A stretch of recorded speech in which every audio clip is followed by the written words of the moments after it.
Joining us by phone, we have Republican presidential candidate Donald Trump. Donald, good to have you on board.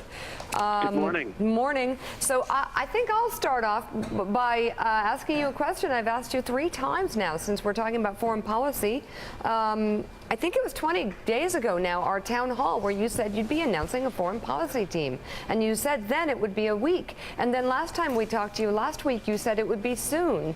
You've mentioned one name, Jeff Sessions. Who is on your foreign policy team? Well, Who are the giants who are going to join you?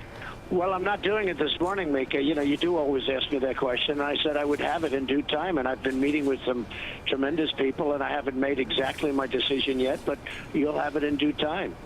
Is there a team? Yes, there is a team. Well, there's not a team. I'm going to be forming a team. I've met with far more than 3 people, and I'll be forming a team at the appropriate time. All right, so Donald, there's been a lot of talk about your rallies where you actually ask people to raise their hands if they're going to support you. Mika, you look upset. Do you want to follow up again with this foreign policy team? Donald, she's giving me that look. It's just, I mean, at some point, there have to be some people who will stand by your side and take on global strategy and some ideas that you find important that they bring to the table. Who are these people? Well, I think Senator Jeff Sessions, as an example, who wasn't on board the last time I spoke to you because he just endorsed me last week, but I think he's a prime example. He's highly respected as senator, and he's somebody I have a lot of respect for, and that would be one to start off with. In addition to that, I'm dealing with numerous other people, and I'll be making a decision over the, fairly short period of time. All right. So, Donald, we've been showing pictures. We just did it one time. Showed pictures of people raising their hands when you asked them to pledge that they are going to vote for you. In the media, there have been some people that have taken still pictures to make it look like that's Hitler salutes. And in fact, we had one person on earlier today saying, well, if you look at the still pictures, it looks very troubling.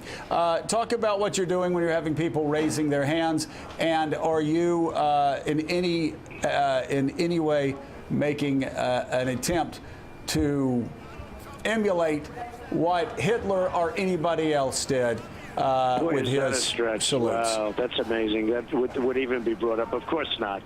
Of course not. That's ridiculous. This is the first I've heard of it this morning. I was on the Today Show, and they mentioned, and I said, what is going on here? I think it's ridiculous. Yeah. It's absolutely, I have these massive rallies. We have 25,000 people at some of them and more. And we're having actually a great time considering the subject matter is not so good, meaning the country's not doing well. And I say, and jokingly, raise your hand if you want to, if you swear to endorse me and swear to go and vote for me. And the entire place, practically laughing and having a good time, raises their hand. They're raising their hand in the form of a vote, not in the form of a salute. That's crazy. That is crazy. I can't believe that's even being posed. All of us around the table, I think, actually agreed it was equally crazy, but needed to ask it. So, Florida, right now, you're getting absolutely hammered. About $10 million, $12 million in 30-second ads being spent against you. We see that you have an ad going up against Marco Rubio. Are you going to actually put any money behind that ad, or are you going to rely mainly, as you said yesterday, on Facebook and Twitter to respond to over $10 million in attack ads? Well, a little bit on Facebook and Twitter, but also we've put up some ads, and they're good ads, and spending a couple of $1 million, maybe a few $1 million. I don't know what the final determination is, but they're up. We already have ads that are up.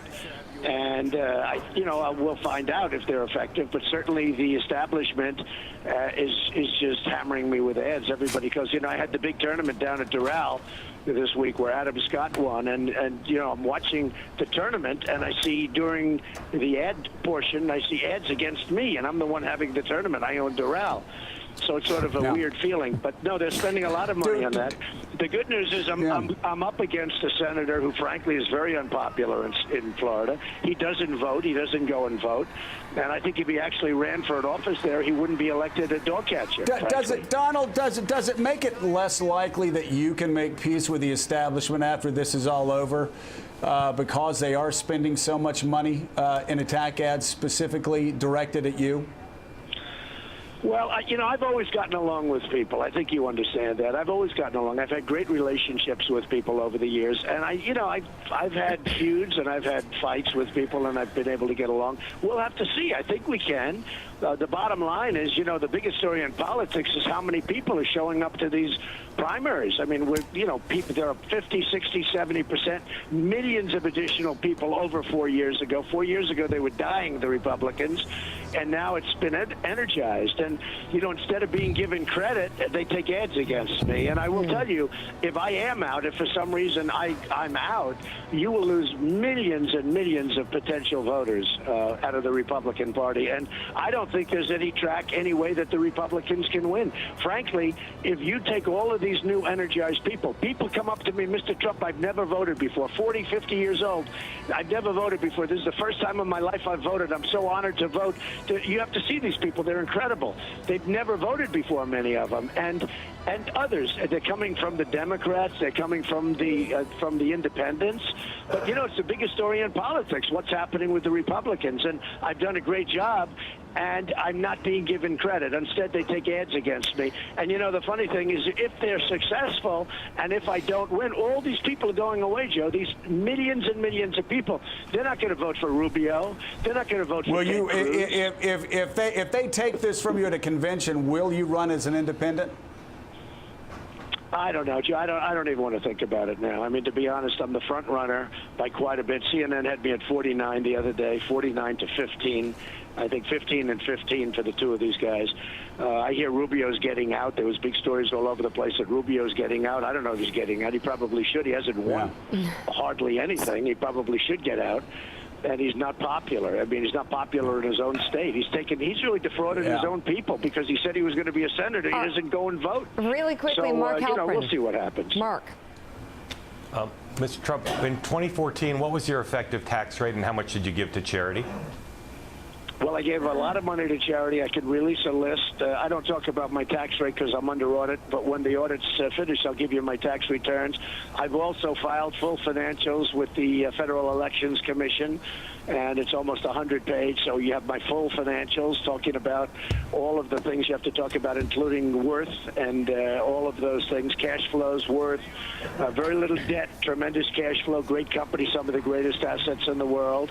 Which, frankly, you can't learn about from a tax return. You can't learn, honestly, you can't learn very much from a tax return. Frankly, almost nothing.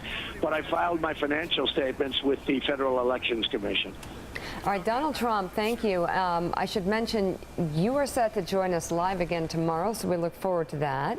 And good to have you on this morning. Appreciate it. Okay, also, thank you very much. Thanks, Donald. And Governor